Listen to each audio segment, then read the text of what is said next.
Hey everybody, welcome back to another episode of the Music Den. I am your host Armando Venditti, and I hope you guys are having a fantastic afternoon, again, evening, morning, whenever you're watching this. In this installment of albums that turned 50 in 2023, I'm going to be discussing an album that I've talked about before on the channel, and I would be remiss if I didn't mention this album in the list of albums I've already mentioned. And so for that reason, not that it's not a good album, but I should include this album in this list of albums I'm going to be talking about. And it's from Pink Floyd, and the album is The Dark Side of the Moon.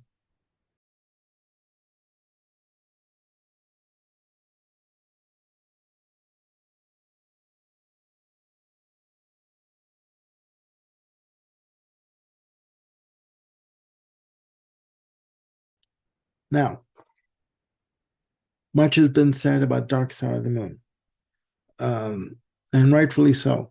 It is quite possibly, as I move my mic closer, the most influential art rock, progressive rock album that has ever been released.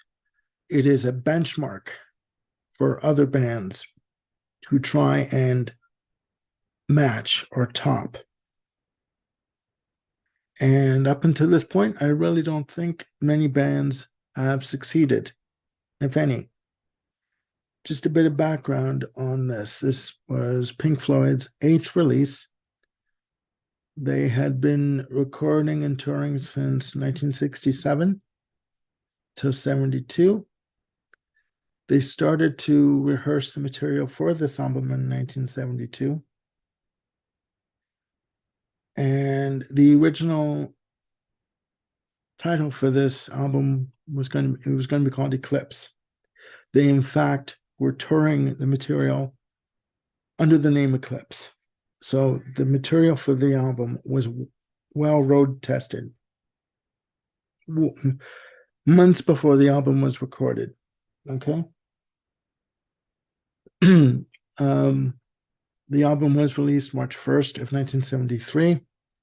It was recorded from May 31st of 1972 till February 9th of 1973, and then released March 1st.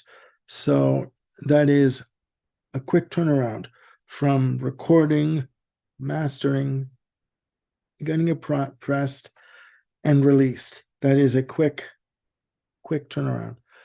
Most albums these days are not recorded for a good 2 years before, they're worked on for a good 2 years, before they're released, even longer than that. You get groups these days that take eons to do an album, and it's just one album. I'm not going to name names. Guns N' Roses, Chinese Democracy. Not going to go there. I have it. I haven't listened to it since it came out, and I believe 09, 08. I haven't touched it, but I digress. It has not aged well with time. We're not going to go there.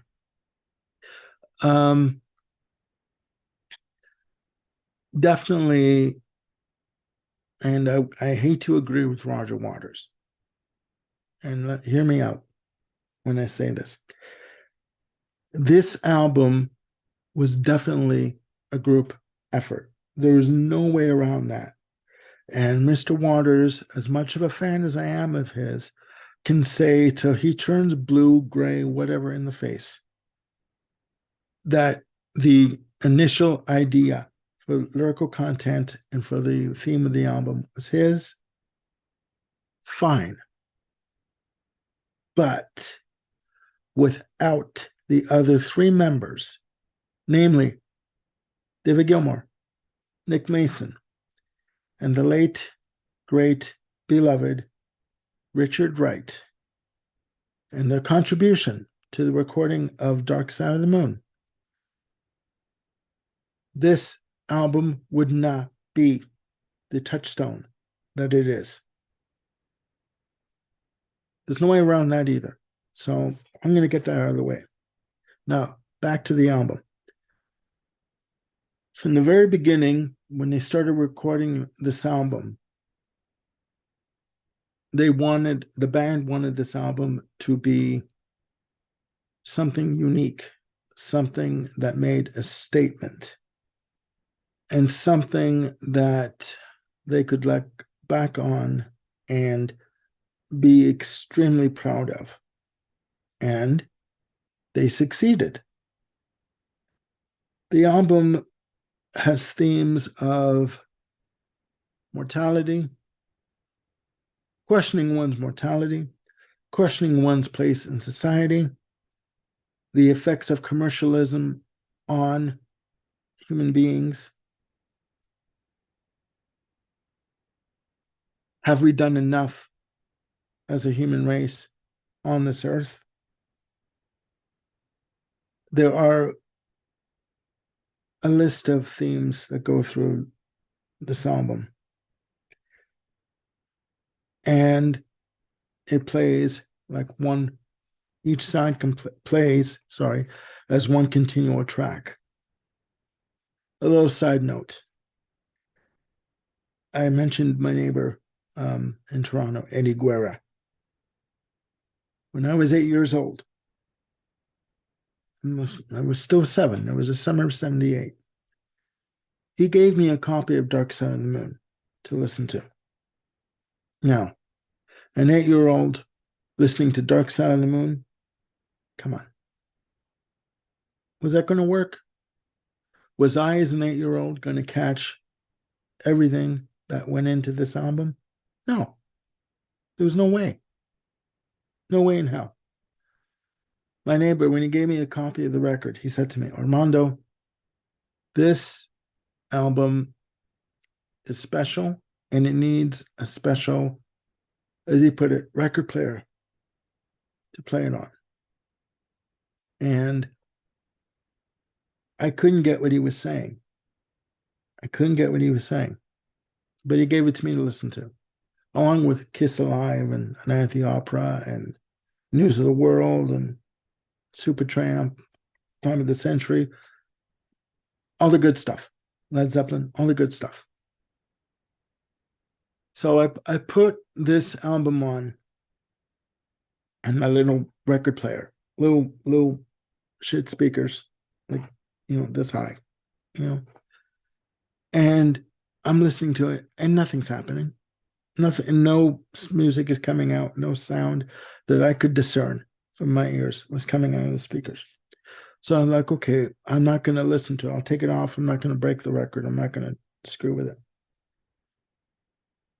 I had no idea what was going on. What he tried to tell me was that this album, the recording quality of it is so pristine, so special, that it needed a good turntable and a good needle to listen to it with.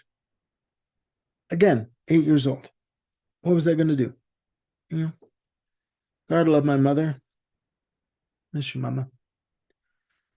She did help me put the record on, and it didn't work. So we didn't go any further with it. The record has 10 tracks. And again, all the lyrical themes of the tracks are from Roger Waters. But it took the contributions, again, from Nick Mason, Richard Wright, and David Gilmour to make this album what it is. It starts off with Speak to Me from Nick Mason. And what it is tape effects of a heartbeat that come in. And then you hear other effects that play throughout the album. The cash register for Money, the spoken word interludes that happen throughout songs like Us and Them, etc. And then it goes into Breathe. And it's just a lush, beautiful, slow tempo track with slide guitar, very laid back tempo. And David Gilmour gives such a breathless, effortless vocal. And the lyrics are, start with breathe in the air, don't be afraid to care. Leave, but don't leave me. Look around, choose your own ground. That's how it starts.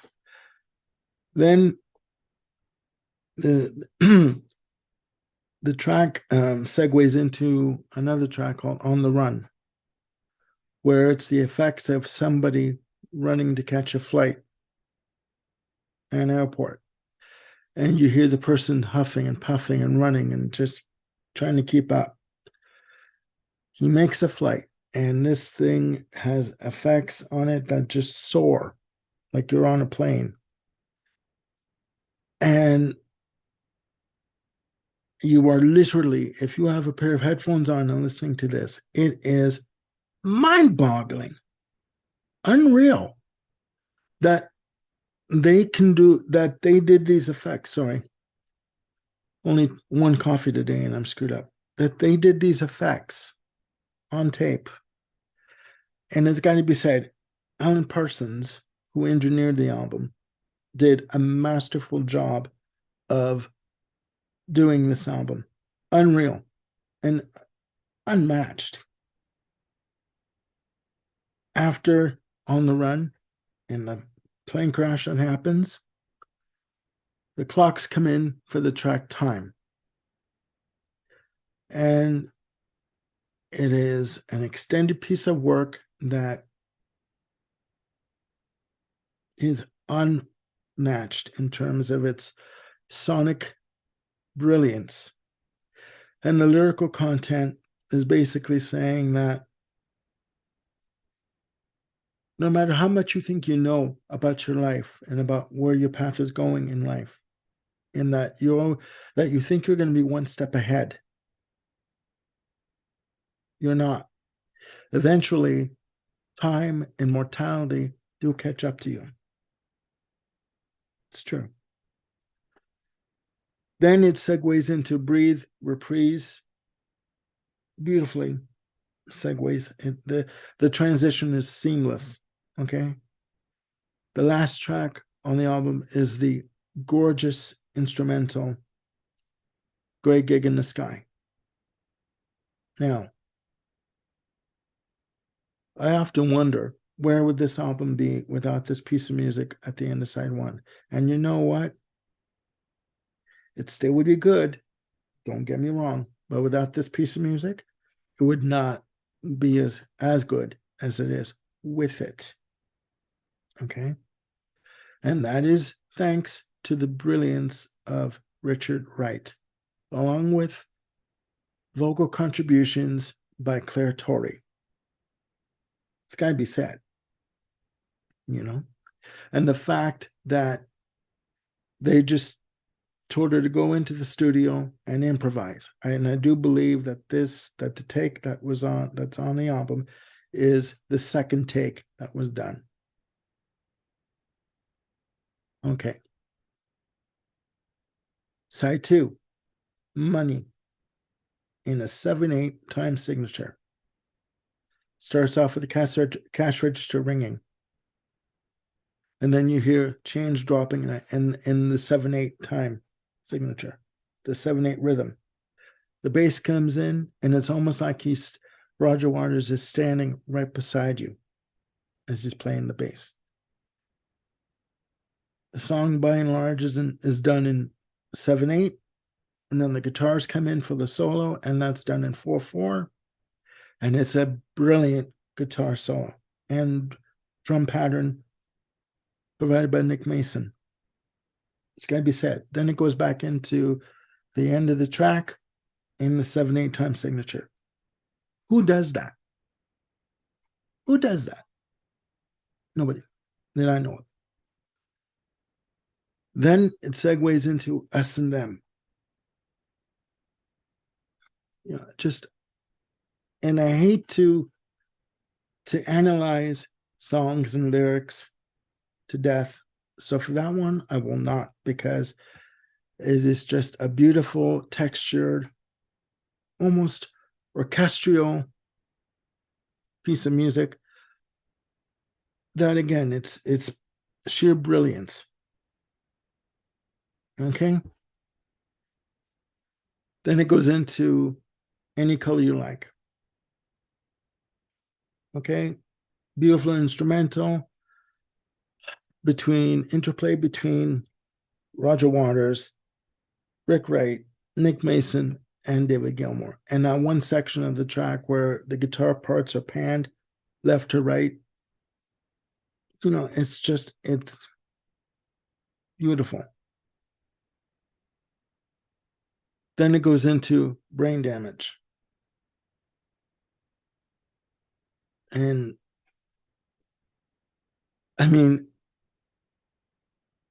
this album overall, you can sit and listen to it and not care what time of day it is, how long the album is, how long it's going to take to get through, because you know what? You enjoy the time that you're spending with this album. Brain Damage talks about, from my estimation, again, this is my opinion, talks about basically how the lunatics are running the asylum. Okay. And then it segues into Eclipse.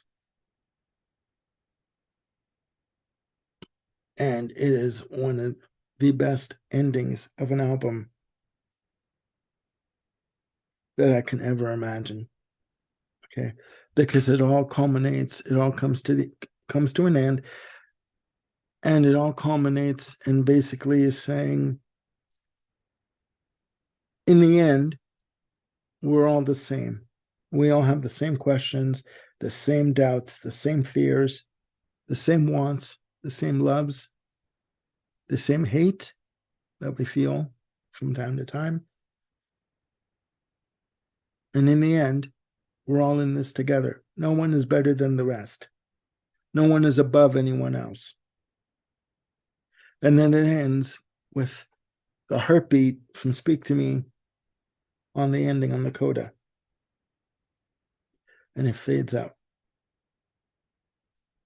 In fact, this album has a tie-in to Band on the Run, because when Pink Floyd were recording Dark Side of the Moon, Paul McCartney and Wings were recording Band on the Run in the next studio. So during those spoken word interludes that you hear, some of those responses, what happened was Roger Waters wrote some questions on a card, and he read the questions to whoever wanted to give answers. And they said back their answers, and they recorded the answers to be placed intermittently throughout the album, giving it a tie-in, giving everything a good, like, a loosely based concept album. There have been many reissues of this album. Okay, if you can get your hands on the Immersion box set that came out, and I believe it was 2011, you have on there a remastered version of the album. You also have a rough test pressing of the album, where the track On the Run is listed as Travel Sequence. Okay. And you also have the live version of Dark Side of the Moon that was released earlier this year in the white cover.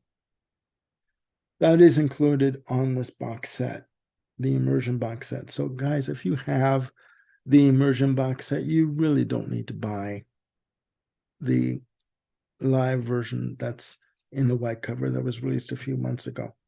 You don't need to spend your money again. It's all in the box set. Okay. So, that is my review of Dark Side of the Moon.